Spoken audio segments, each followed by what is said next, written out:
Well, hello again. Here's another big question where I've got some yes and no answers. Today's question is, should we pull down statues? Well, there's a lot of it about.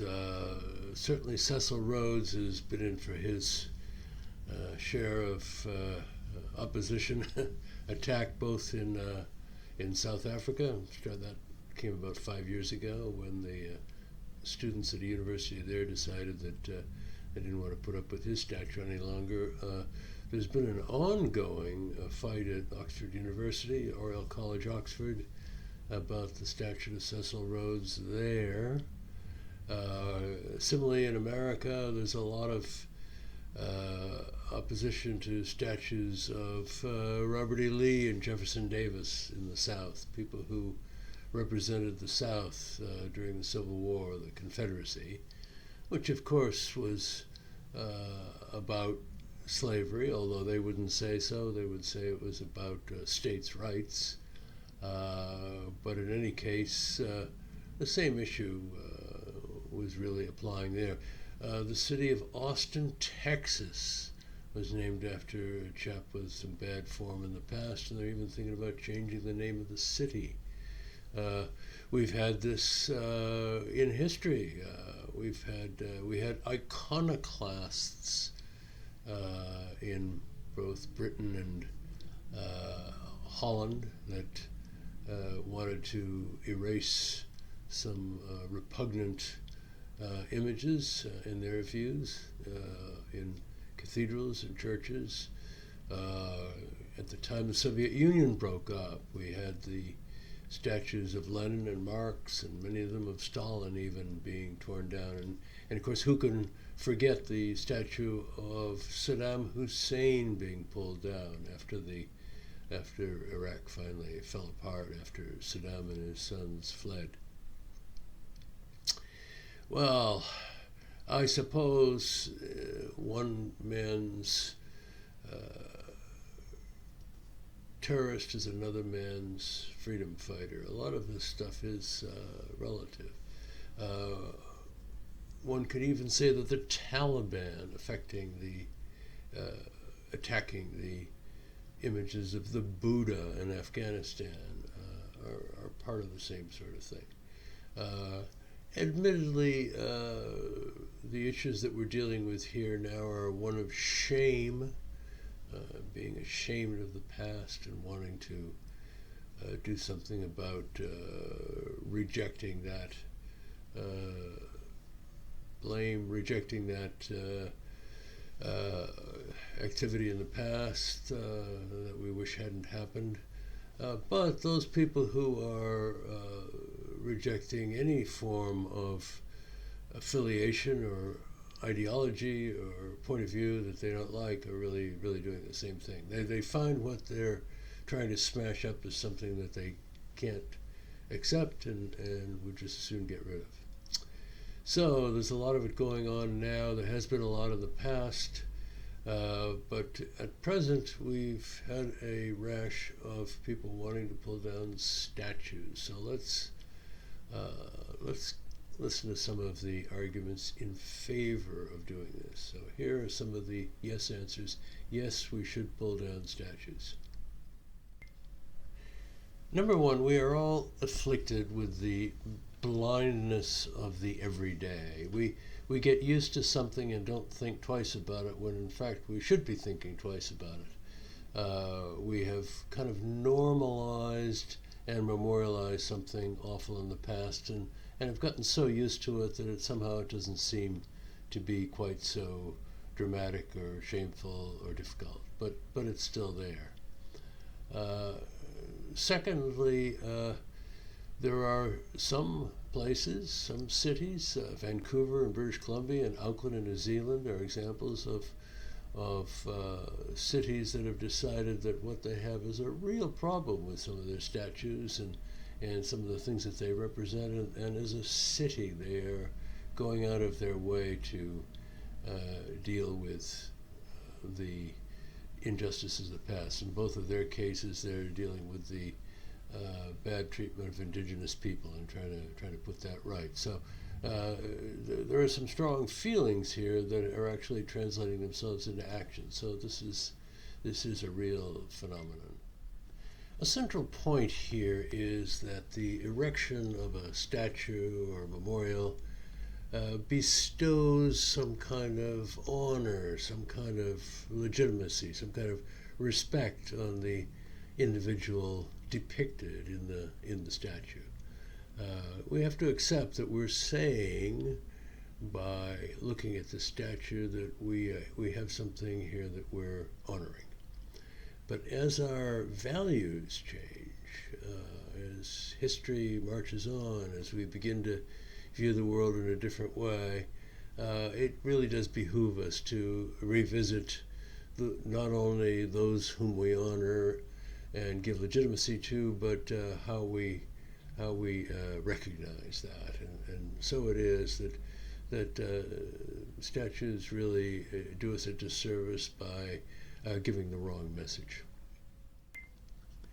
And finally, it may be even that the individual whose statue we're tearing down has done some good things, has been, for example, making a substantial contribution to the community, with or without using the proceeds from his ill-gotten gains, but nonetheless has not been entirely a bad citizen, that we should be acknowledging that. But that's not the point. The point is the cause for which this individual is associated. As we look at the statue, we think about the cause as much as we do the individual, perhaps more so. And that's what the problem is. That's the thing that we're rejecting. Okay, well, what about the no people? The people that say, no, we shouldn't be tearing these statues down. Well, I guess the first and one of the more important arguments is that if we choose to, as it were, airbrush history, to pull something out of the historical record, to almost deny that there is any kind of current day representation of it, we're running the risk of not learning the lesson of history. I mean, we certainly should be thinking about history as an evolving process where we are moving forward, we're improving, we're making progress in the way that we think about things. And if we remove chunks of the past, we're, as it were, missing out on some information that we might profit from. In a similar way, by doing so, by, as it were, trying to change the perception of history, we are infantilizing the observer. We're making a child out of the observer, saying, by virtue of doing this, we're going to change the kind of person you are. We're going to change your beliefs. Well, that's probably at best an insult, and it's also kind of naive. People aren't going to change their views about things from such activities. So in that sense, it's kind of a waste of time. So far as the slavery issue, which is the big issue here in Britain that we're confronting at the moment, it's sometimes going to be quite difficult to define the actual connection. I think it's pretty obvious in the case of a chap who has made a fortune from the slave trade, from the three-way trade, bringing slaves into the West Indies to make sugar, and then bring the sugar back here, and making a fortune out of that, and then building a grand house.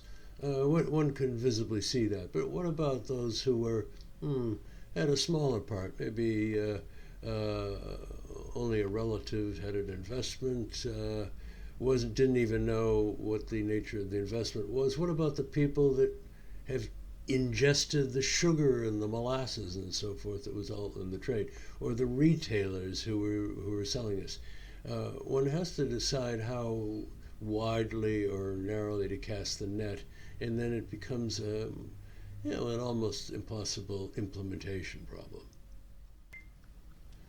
The current mayor of London, Sadiq Khan, is quite sympathetic to what's going on with this movement and would like to see some kind of methodical process of assessing the statues.